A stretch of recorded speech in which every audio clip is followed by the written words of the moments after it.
ભગવાન શ્રી કૃષ્ણે જણાવ્યું છે કે કોના ઘરમાં દેવી લક્ષ્મી વાસ કરે છે. મિત્રો, આજે અમે તમને જણાવીશું કે વ્યક્તિના જીવનમાં ગરીબીનું કારણ શું છે અને એવું કયું પાપ છે જે કરવાથી દેવી લક્ષ્મી માણસના ઘરની બહાર નીકળી જાય છે, અને એવું કયું પુણ્ય છે જે કરવાથી તેના ઘરમાં દેવી લક્ષ્મી હંમેશા વાસ કરે છે. તો મિત્રો, ચાલો જાણીએ આ વાર્તા દ્વારા. એક વખત ગરુડદેવ ભગવાન શ્રી કૃષ્ણ પાસે ગયા અને કહ્યું કે હું તમને નમસ્કાર કરું છું. ભગવાન શ્રી કૃષ્ણે કહ્યું કે હે ગરુડ, આજે તમે કયા હેતુથી આવ્યા છો? ત્યારે ગરુડ કહે છે કે હે ભગવાન, હું આજે તમારી પાસેથી 3 પ્રશ્નોના જવાબ માંગુ છું. મારા પ્રશ્નોના જવાબ આપશો તો મારા મનની ચંચળતા શાંત થશે. ત્યારે ભગવાન શ્રી કૃષ્ણ કહે છે કે હે ગરુડ, તારે જે પણ પ્રશ્ન પૂછવો હોય તું સંકોચ વિના પૂછ, હું તારા પ્રશ્નોનો જવાબ આપીશ. ત્યારે ગરુડદેવ કહે છે કે હે પ્રભુ, કૃપા કરીને મને કહો કે માણસના જીવનમાં ગરીબી કેમ આવે છે? એવું કયું પાપ છે જેના કારણે દેવી લક્ષ્મી માણસનું ઘર છોડી દે છે, અને કયું પુણ્ય છે જેનાથી ઘરમાં દેવી લક્ષ્મીનો વાસ થાય છે? ત્યારે ભગવાન શ્રી કૃષ્ણ કહે છે કે હે ગરુડ, સમસ્ત માનવજાતના કલ્યાણ માટે આ ખૂબ જ મહત્વપૂર્ણ પ્રશ્નોના જવાબ એક વાર્તામાં આપવામાં આવ્યા છે. ત્યારે ગરુડ કહે છે કે હે પ્રભુ, કૃપા કરીને મને તે વાર્તા કહો. તમારા મુખેથી આ વાર્તા સાંભળવી એ મારું સૌભાગ્ય છે. આ કથા હું પૂર્ણપણે સાંભળીશ અને 3 લોકમાં તેનો પ્રચાર કરીશ. ભગવાન શ્રી કૃષ્ણ કહે છે કે હે ગરુડ, જે વ્યક્તિ સત્યનું સમર્થન કરે છે, ભગવાન તેનો સાથ ક્યારેય નથી છોડતા. હું તમને મહારાજ હર્ષવર્ધનની વાર્તા કહું છું, જેમણે દેવી લક્ષ્મીનો ત્યાગ કરીને ગરીબી સ્વીકારી હતી. તે ત્રેતા યુગનો સમય છે, જ્યારે સત્યવાદી અને ધાર્મિક રાજા હર્ષવર્ધન ભારત ઉપર શાસન કરતા હતા. તેમનું રાજ્ય કુંતલ પ્રદેશ હતું. તેમના રાજ્યમાં લોકો તેમનાથી અત્યંત સંતુષ્ટ હતા. મહારાજ હર્ષવર્ધન ખૂબ જ સેવાભાવી યોદ્ધા અને તેમના વચનના અનુયાયી હતા. તેઓ હંમેશા પોતાની પ્રજાના કલ્યાણ વિશે વિચારતા હતા. મહારાજ હર્ષવર્ધન એટલા દયાળુ હતા કે તેમની મહાનતા એ વાત ઉપરથી સ્પષ્ટ થાય છે કે જ્યારે પણ પોતાના નગરમાં કોઈ પણ સામાન્ય માણસ ખાવા પીવાની વસ્તુ, કપડાં વગેરે બજારમાં વેચવા માટે લાવતો અને જો તે વસ્તુ સાંજ સુધીમાં ન વેચાય તો તે રાજા પોતે જ ખરીદી, જેથી કોઈ તેમના રાજ્યને ખાલી હાથે છોડીને ન જાય. રાજાએ પોતાની પ્રજાના કલ્યાણ માટે એવું વચન આપ્યું હતું કે સાંજ પડતા જ રાજાના સેવકો શહેરની આજુબાજુ ફરશે, અને જ્યારે તેઓ કોઈને કોઈ વસ્તુ કે પદાર્થ લઈને બેઠેલા જોશે જેણે કોઈએ ખરીદ્યું નથી, તો મહારાજના સેવકો તે વ્યક્તિ પાસેથી તે વસ્તુની કિંમત પૂછશે અને તેની ઈચ્છા અને જરૂરિયાત મુજબ તે વસ્તુની કિંમત ગમે તેટલી હશે તેની ખરીદી કરશે. મહારાજનો આવો દયાળુ સ્વભાવ જોઈને ઘણા લોકો ખુશ થઈ ગયા અને તેમની મહાનતા વિશે વાતો કરવા લાગ્યા. હર્ષવર્ધન 3 લોકમાં પ્રખ્યાત થયા. દેવતાઓ પણ તેમની સ્તુતિ કરવા લાગ્યા. જ્યારે ધર્મરાજને આ વાતની જાણ થઈ ત્યારે એક દિવસ ધર્મરાજે પોતે મહારાજ હર્ષવર્ધનની કસોટી કરવાનું વિચાર્યું. પછી એક દિવસ ધર્મરાજ પોતે બ્રાહ્મણનો વેશ ધારણ કરીને મહારાજ હર્ષવર્ધનની નગરીમાં ગયા. તેણે પોતાની સાથે તમામ તૂટેલી વસ્તુઓ અને કચરો એટલે કે ગરીબી એક પેટીમાં લીધી અને તે પેટી સાથે તે સત્યવાદી મહારાજ હર્ષવર્ધનની નગરીમાં ગયા. ધર્મરાજ એ શહેરની બજારમાં ગરીબીની એ પેટી વેચવા બેઠા, પણ કચરો કોણ ખરીદશે? બ્રાહ્મણ સ્વરૂપે ધર્મરાજ આખો દિવસ ત્યાં બેઠા રહ્યા, પરંતુ કોઈએ તેમનો કચરો ન ખરીદ્યો. સાંજ પડી ત્યારે રાજાના સેવકો હંમેશાની જેમ બજારમાં ફરવા લાગ્યા. જેની પાસે માલ વેચવા માટે બાકી હતો તેણે વ્યાજબી રકમ ચૂકવીને ખરીદવી જોઈએ, જેથી કોઈ ખાલી હાથે ઘરે ન જાય. ત્યારે પેલા સેવકોએ જોયું કે એક બ્રાહ્મણ તેની પેટી લઈને બેઠો હતો, અને રાજાના સેવકો તે સજ્જન પાસે ગયા અને પૂછ્યું કે બ્રાહ્મણ મહારાજ, શું તમે આ શહેરમાં નવા છો? શું થયું? તમારો માલ કોઈએ ખરીદ્યો નથી? તમે આ પેટીમાં શું લાવ્યા છો? મહારાજની આજ્ઞાથી અમે તમારો આ સામાન ખરીદવા આવ્યા છીએ. મહેરબાની કરીને મને કહો કે તમારી આ પેટીમાં શું છે અને તેની કિંમત કેટલી છે? ત્યારે બ્રાહ્મણ બોલ્યા કે હે સૈનિકો, હું આ ગરીબીથી ભરેલી પેટી એટલે કે કચરો લાવ્યો છું, અને તેની કિંમત 1000 સોનાના સિક્કા છે. પેલા બ્રાહ્મણની આવી વિચિત્ર વાતો સાંભળીને એ બધા સૈનિકો હસવા લાગ્યા, અને પછી એ બ્રાહ્મણને કહ્યું કે હે બ્રાહ્મણ, તમારી પેટીમાં કચરો ભરેલો છે તો એ કોણ લેશે? તેની કિંમત 1 રૂપિયો પણ નથી. ત્યારે બ્રાહ્મણે કહ્યું કે હે સૈનિકો, જો કોઈ તેને નહીં લઈ જાય તો હું તેને મારા ઘરે પાછો લઈ જઈશ. મેં સાંભળ્યું છે કે તમારા મહારાજ કોઈને ખાલી હાથે પાછા નથી જવા દેતા. એનો કોઈ પણ સામાન ખરીદી લે છે. કદાચ મેં તમારા મહારાજ વિશે ખોટું સાંભળ્યું છે. એ બ્રાહ્મણની વાત સાંભળી રાજાના સેવકોએ કહ્યું કે હે બ્રાહ્મણ, તમે સાચું જ સાંભળ્યું છે. અમારા મહારાજ કોઈને પણ ખાલી હાથે નથી જવા દેતા. તેનો બધો માલ ખરીદી લે છે. માટે તમે રાહ જુઓ, અમે મહારાજ પાસે જઈને આવીએ. એમાંથી એક સેવક મહારાજ હર્ષવર્ધન પાસે જાય છે અને કહે છે કે હે મહારાજ, આજે આપણા નગરના બજારમાં એક બ્રાહ્મણ આવ્યા છે. એ ખૂબ વિચિત્ર છે. એ એમની પેટીમાં કચરો ભરીને આવ્યા છે અને એનું મૂલ્ય 1000 સ્વર્ણ મુદ્રા કહે છે.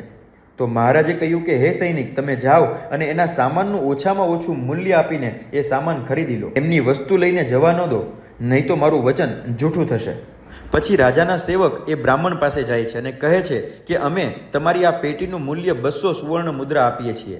તમે આટલી મુદ્રાઓ લો અને પ્રસન્ન થઈને જાઓ. પરંતુ એ બ્રાહ્મણ કહે છે કે હે સૈનિક, હું 1000 સુવર્ણ મુદ્રાઓથી 1 રૂપિયો પણ ઓછો નહીં લઉં. જો તમારે સામાન ખરીદવો ન હોય તો હું મારો સામાન લઈને પાછો ચાલ્યો જાઉં છું. તો રાજાના સેવકે કહ્યું કે હે બ્રાહ્મણ, ઠીક છે, અમે આ પેટીના બદલે 500 મુદ્રાઓ આપીએ છીએ. આટલું મૂલ્ય તમારા માટે યોગ્ય છે. પરંતુ એ બ્રાહ્મણ માનતો નથી અને 1000 મુદ્રાઓ પર અડગ રહે છે અને કહે છે કે મારો સામાન ખરીદવો હોય તો ખરીદો, નહીં તો હું જાઉં છું. તો ફરી તે સૈનિક રાજા પાસે જાય છે અને કહે છે કે હે મહારાજ, અમે એ બ્રાહ્મણને 500 મુદ્રાઓ આપવાનો પ્રયાસ કર્યો, છતાં તે માનતા નથી અને તેની પેટી ગરીબી અને કચરાથી ભરેલી છે. તેમ છતાં તે 1000 મુદ્રાઓ જ માગે છે. હે મહારાજ, તમારે તેનો કચરો 1000 મુદ્રાઓમાં ન ખરીદવો જોઈએ. મહારાજ હર્ષવર્ધન કહે છે કે હે સૈનિકો, આ મારી સત્યની પ્રતિજ્ઞા છે. હું કોઈ વ્યક્તિને મારું રાજ્ય ખાલી હાથે છોડવા નહીં દઉં. હું સત્યનો ત્યાગ ક્યારેય નહીં કરું. તેથી તમે લોકો બ્રાહ્મણ પાસેથી એ તમને જે ભાવ કહે છે એ ભાવે ખરીદો, એમાં સંકોચ ન કરો.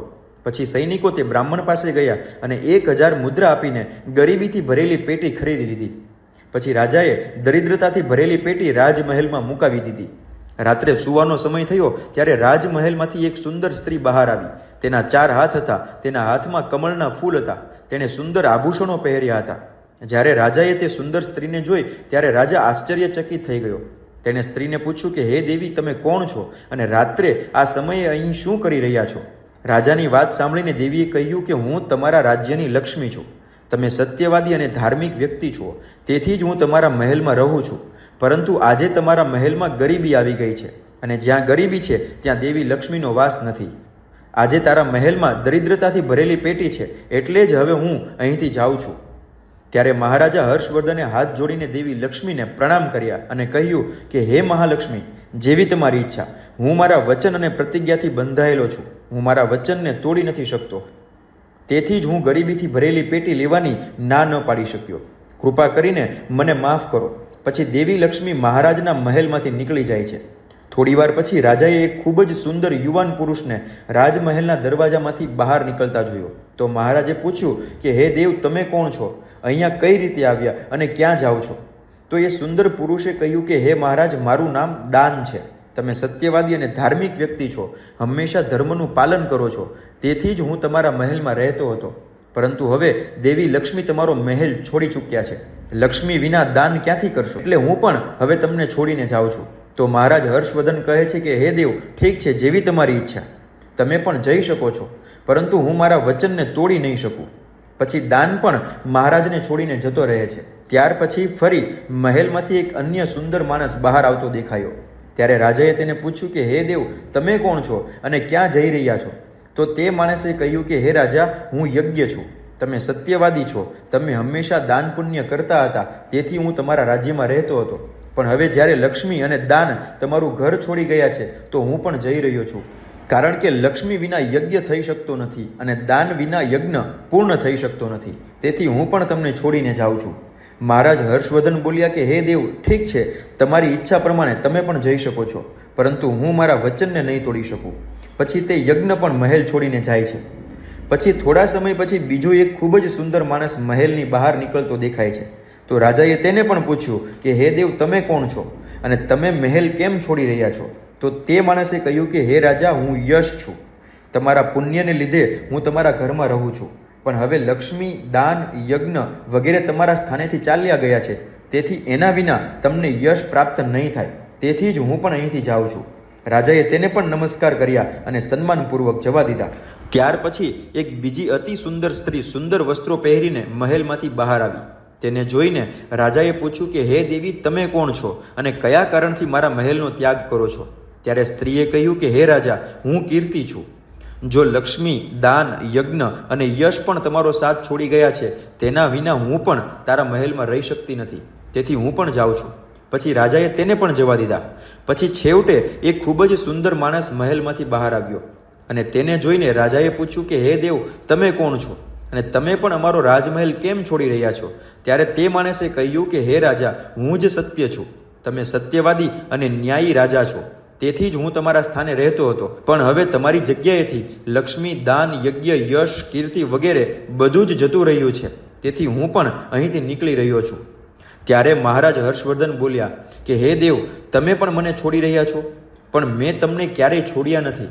તમને ન છોડવાના કારણે જ બધા મને છોડીને જતા રહ્યા છે. તો તમે મને કેવી રીતે છોડી શકો?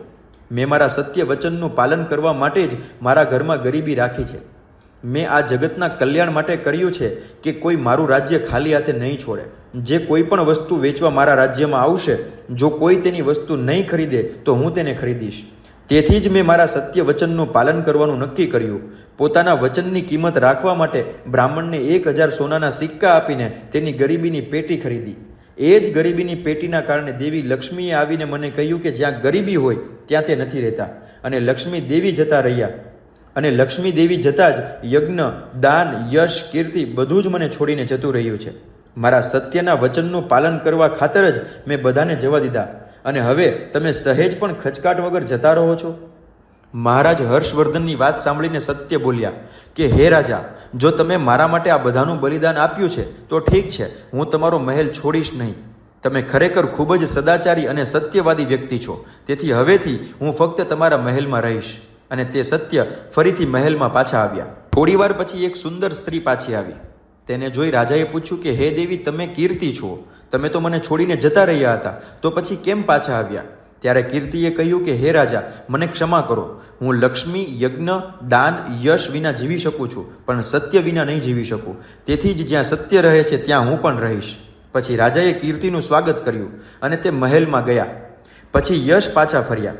ત્યારે રાજાએ પૂછ્યું કે હે મહારાજ, તમે તો યશ છો, તમે તો મને છોડીને ગયા હતા, તો પછી કેમ પાછા આવ્યા? યશે કીધું કે કોઈ પણ રાજા ભલે ગમે એટલો ધનવાન કે દાનવીર કેમ ના હોય, તે સત્ય વિના પ્રસિદ્ધિ પામી શકતો નથી. તમારામાં સત્યનો વાસ છે અને હું પણ ત્યાં જ છું. હું પણ સત્ય વિના જીવી શકતો નથી. એમ કહીને યશ પણ મહેલમાં આવ્યા. થોડી વાર પછી યજ્ઞ પણ પાછો ફર્યો. રાજાએ તેને પણ પૂછ્યું કે મહારાજ, તમે કેમ પાછા ફર્યા? ત્યારે યજ્ઞે કહ્યું કે હે રાજા, રાજા ગમે એટલો ધનવાન અને દાનવીર હોય, પણ સત્ય વિના યજ્ઞ શોભતો નથી. સત્ય તમારામાં વસે છે, તેથી હું પણ તમારી સાથે રહીશ. એમ કહી યજ્ઞ પણ મહેલમાં પાછા ફર્યા. થોડી વાર પછી દાન પાછા ફર્યા. રાજાએ તેને પણ પૂછ્યું કે મહારાજ, તમે પણ મને છોડી દીધો હતો, તો પછી તમે કેમ પાછા આવ્યા? ત્યારે તેણે કહ્યું કે હે રાજા, હું દાન છું. હું તમને થોડા સમય પહેલાં છોડી ગયો હતો, પણ તમારામાં સત્યનો વાસ છે, અને જ્યાં સત્ય વસે છે હું પણ ત્યાં જ વસું છું. કોઈ મનુષ્ય ગમે એટલો ધનવાન હોય, પરંતુ સત્ય વિના દાન નથી કરી શકતો. દાનનું મહત્વ સત્યથી જ છે, તેથી જ હું પાછો ફરી આવ્યો છું. રાજાએ કહ્યું ઠીક છે, તમારું પણ સ્વાગત છે. અને પછી દાન મહેલમાં જાય છે. ત્યારબાદ સાક્ષાત માં લક્ષ્મી પાછા ફરીને આવે છે. રાજાએ પૂછ્યું કે હે માં લક્ષ્મી, તમે તો મને છોડીને ગયા હતા, પછી કેમ પાછા આવ્યા? ત્યારે દેવી લક્ષ્મીએ કહ્યું કે હે રાજા, આ તમારા સત્યની કસોટી હતી. તમારા ત્યાં કીર્તિ, દાન, યજ્ઞ અને સત્ય બધું વસે છે, અને લક્ષ્મી વિના બધું નિષ્ફળ જશે. તેથી હું તમારા સત્યના ધર્મની રક્ષા કરવા ફરી આવી રહી છું. ત્યારે રાજાએ કહ્યું કે હે માતા લક્ષ્મી, મારી અહીંયા તો દરિદ્રતાથી ભરેલી પેટી છે, તો તમે અહીંયા કઈ રીતે રહેશો? જ્યાં ગરીબી હોય ત્યાં તમે કેવી રીતે રહી શકો? ત્યારે દેવી લક્ષ્મીએ કહ્યું કે હે રાજા, મારી કૃપાથી દરિદ્રતાથી ભરેલી પેટી પણ સોના અને રત્નોથી ભરાઈ જશે. આટલું કહીને માતા લક્ષ્મી પણ મહેલમાં પ્રવેશ કરે છે. દેવી લક્ષ્મીના પ્રવેશતાની સાથે જ પેટીમાં ભરેલો કચરો રત્નો અને સોનાના ઘરેણામાં ફેરવાઈ ગયો. થોડા સમય પછી ધર્મરાજ પોતે બ્રાહ્મણના રૂપમાં મહેલમાં આવ્યા. ત્યારે રાજાએ તેને પૂછ્યું કે હે બ્રાહ્મણ, તમે કોણ છો? તમે તો અહીંયા નહોતા, તો પછી તમે અહીં કેવી રીતે આવ્યા? ત્યારે તે બ્રાહ્મણે કહ્યું કે હે રાજા, હું જ સાચો ધર્મ છું. હું પોતે બ્રાહ્મણના રૂપમાં આવ્યો હતો અને મેં તમને 1000 સોનાના સિક્કાના બદલામાં દરિદ્રતા આપી હતી, પરંતુ તમે તમારા સત્યના બળથી મને જીતી લીધો છે. તેથી હવે હું તમને વરદાન આપવા આવ્યો છું. મને કહો કે હું કયું વરદાન તમને આપું? એમ કહી ધર્મરાજે પોતાનું મૂળ સ્વરૂપ ધારણ કર્યું. ત્યારે રાજા હર્ષવર્ધને કહ્યું કે હે ધર્મરાજા, હું તમને જોઈને ધન્ય થયો છું. કૃપા કરીને હંમેશા મારા ઉપર તમારા આશીર્વાદ રાખજો. મારે બીજું કંઈ નથી જોતું. પછી ધર્મરાજાએ હર્ષવર્ધનને આશીર્વાદ આપ્યા અને તે સ્થળેથી અંતર્ધ્યાન થયા. ભગવાન શ્રી કૃષ્ણ કહે છે કે હે ગરુડદેવ, આ રીતે પોતાના સત્યના ધર્મને કારણે મહારાજાએ બધાને જીતી લીધા હતા. તેથી માણસે ક્યારેય સત્યનો અનાદર ન કરવો જોઈએ. વ્યક્તિએ હંમેશા સત્યને અનુસરવું જોઈએ અને હંમેશા સત્યનું પાલન કરવું જોઈએ. લક્ષ્મી, દાન, યજ્ઞ, યશ અને કીર્તિ હંમેશા સત્યના માર્ગે ચાલનારાની સાથે જ રહે છે. તો મિત્રો, આ રીતે ભગવાન શ્રી કૃષ્ણએ ગરુડદેવજીને સત્યનું ખૂબ જ મહત્વપૂર્ણ જ્ઞાન આપ્યું. માહિતી પસંદ આવી હોય તો કમેન્ટમાં યસ લખી દેજો અને આ વિડીયો બધા સાથે શેર કરી ચેનલને સબસ્ક્રાઈબ કરી દેજો. જય શ્રી કૃષ્ણ.